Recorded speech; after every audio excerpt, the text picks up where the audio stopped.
Hi friends, welcome to Ganu Pakashale. ನಾನು ನಿಮ್ಗೆ ಇವತ್ತು ಆನಿಯನ್ ರೈಸ್ ಮಾಡೋದು ಹೇಗೆ ಅಂತೇಳಿ ತಿಳಿಸ್ಕೊಡ್ತೀನಿ. ಈ ಒಂದು ರೆಸಿಪಿ ಮಾಡೋಕ್ಕೆ ಮೊದಲಿಗೆ ಒಂದು ಬಾಣಲಿನ ಕಾಯೋಕ್ಕಿಟ್ಟು ಇದಕ್ಕೆ 2ರಿಂದ 3 ಟೇಬಲ್ ಸ್ಪೂನ್ ಆಗುವಷ್ಟು ಅಡುಗೆ ಎಣ್ಣೆನ ಸೇರಿಸ್ಕೊಬೇಕು. ನಂತರ ಸ್ವಲ್ಪ ಸಾಸಿವೆ ಹಾಗೆ ಜೀರಿಗೆ ಕೂಡ ಸೇರಿಸ್ಕೊಬೇಕು. ಈ ಸಾಸಿವೆ ಜೀರಿಗೆ ಚೆನ್ನಾಗಿ ಸಿಡಿದ ಮೇಲೆ 1 ಟೇಬಲ್ ಸ್ಪೂನ್ ಆಗುವಷ್ಟು ಶುಂಠಿ ಮತ್ತು ಬೆಳ್ಳುಳ್ಳಿನ ಚೆಚ್ಚಿ ಸೇರಿಸಿದ್ದೀನಿ. ನಂತರ 4ರಿಂದ 5 ಗೋಡಂಬಿ ಕೂಡ ಸೇರಿಸಿದ್ದೀನಿ. ಇದು ನಿಮ್ಮ ಅಭಿರುಚಿಗೆ ತಕ್ಕ ಹಾಗೆ ನೀವು ಗೋಡಂಬಿನ ಆ್ಯಡ್ ಮಾಡ್ಕೊಬೋದು.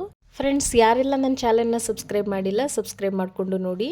ವಿಡಿಯೋ ಇಷ್ಟ ಆದರೆ ಲೈಕ್ ಮಾಡಿ, ಹಾಗೆ ಫ್ರೆಂಡ್ಸ್ ಆ್ಯಂಡ್ ಫ್ಯಾಮಿಲಿ ಜೊತೆ ವಿಡಿಯೋನ ಶೇರ್ ಮಾಡಿ. ಗೋಡಂಬಿನ ಫ್ರೈ ಮಾಡ್ಕೊಂಡಾದಮೇಲೆ ಒಂದು ಉದ್ದುದ್ದವಾಗಿ ಕಟ್ ಮಾಡಿರುವಂಥ ದೊಡ್ಡ ಸೈಜ್ ಈರುಳ್ಳಿನ ಸೇರಿಸ್ಕೊಬೇಕು. ಈ ಹೆಸರಲ್ಲೇ ಹೇಳೋ ಹಾಗೆ ಆನಿಯನ್ ರೈಸ್ ಇದು, ಅದಕ್ಕೋಸ್ಕರ ಈರುಳ್ಳಿನ ಜಾಸ್ತಿ ಹಾಕ್ಕೊಬೇಕು. ಮನೇಲಿ ತರಕಾರಿಗಳೇನೂ ಇಲ್ಲ ಅಂದಾಗ ಇನ್ಸ್ಟೆಂಟಾಗಿ ಈ ಒಂದು ರೆಸಿಪಿನ ಟ್ರೈ ಮಾಡ್ಬೋದು, ತುಂಬ ಚೆನ್ನಾಗಿರುತ್ತೆ ಕೂಡ. ನಂತರ ಇದಕ್ಕೆ ಚಿಕ್ಕದಾಗಿ ಹೆಚ್ಚಿರುವಂಥ ಹಸಿಮೆಣ್ಸಿಕಾಯಿನ ಸೇರಿಸ್ಕೊಂಡು ಫ್ರೈ ಮಾಡ್ಕೊಬೇಕು. ನಂತರ ಒಂದು ಮೀಡಿಯಮ್ ಸೈಜ್ ಟೊಮೊಟೊನ ಚಿಕ್ಕದಾಗಿ ಕಟ್ ಮಾಡಿ ಸೇರಿಸ್ಕೊಬೇಕು. ಈ ಟೊಮೊಟೊ, ಈರುಳ್ಳಿ, ಹಸಿಮೆಣ್ಸಿಕಾಯಿ ಎಲ್ಲವೂ ಚೆನ್ನಾಗಿ ಸಾಫ್ಟಾಗಿ ಬೇಯಬೇಕು ಎಣ್ಣೆಲೆ. ಆ ರೀತಿಯಾಗಿ ಫ್ರೈ ಮಾಡಿಕೊಂಡು ಇದಕ್ಕೆ ನಾವು ಉಪ್ಪನ್ನು ಸೇರಿಸ್ಕೊಬೇಕು. ಟೊಮೊಟೊ ಇಷ್ಟ ಆಗಲ್ಲ ಅಂತ ಹೇಳಿದರೆ ಹುಣಸೆಹಣ್ಣಿನ ರಸ ಕೂಡ ಸೇರಿಸಿ ಮಾಡ್ಬೋದು, ಅದು ಕೂಡ ಟೇಸ್ಟ್ ಚೆನ್ನಾಗಿರುತ್ತೆ.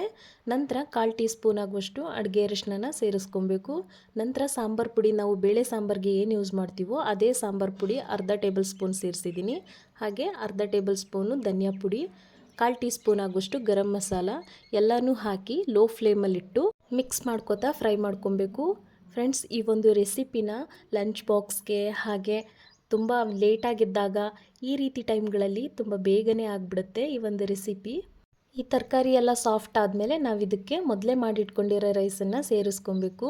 ರೈಸು ಉದುರುದ್ರವಾಗಿರಬೇಕು, ಆವಾಗ ಈ ಆನಿಯನ್ ರೈಸು ತುಂಬ ಚೆನ್ನಾಗಿ ಬರುತ್ತೆ.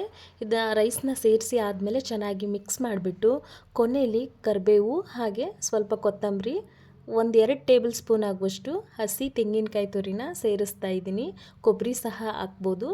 ಇಷ್ಟನ್ನು ಹಾಕಿ ಚೆನ್ನಾಗಿ ಮಿಕ್ಸ್ ಮಾಡಿ ಸರ್ವ್ ಮಾಡಿದ್ರೆ ಈ ಒಂದು ರೆಸಿಪಿ ತುಂಬ ಚೆನ್ನಾಗಿರುತ್ತೆ. ಮನೆಯಲ್ಲಿ ಟ್ರೈ ಮಾಡಿ, ಹಾಗೆ ಹೇಗಾಗಿತ್ತು ಅಂತೇಳಿ ಕಮೆಂಟ್ ಬಾಕ್ಸಲ್ಲಿ ತಿಳಿಸಿ. ಆನಿಯನ್ ಜೊತೆ ಸರ್ವ್ ಮಾಡಿ. ಮುಂಬರುವಂಥ ವೀಡಿಯೋಸ್ಗಳಿಗಾಗಿ ಗಾನು ಪಾಕಶಾಲೆನ ಸಬ್ಸ್ಕ್ರೈಬ್ ಮಾಡ್ಕೊಳ್ಳಿ. ವಿಡಿಯೋನ ಕೊನೆವರೆಗೂ ನೋಡಿದ್ದಕ್ಕಾಗಿ ಧನ್ಯವಾದಗಳು.